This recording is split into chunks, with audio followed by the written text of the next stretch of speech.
Город, в который рекомендую поехать каждому. В апреле я проехала через 3 страны Центральной Азии — Узбекистан, Кыргызстан и Казахстан.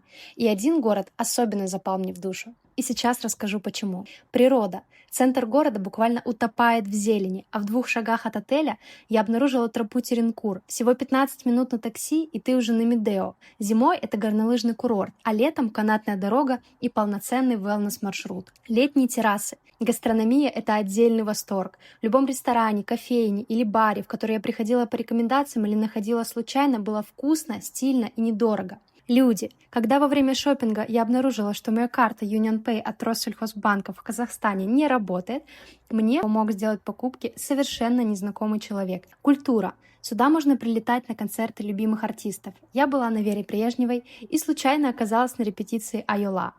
Алматы — моя однозначная рекомендация. Современный, красивый, зеленый, вкусный и уютный город.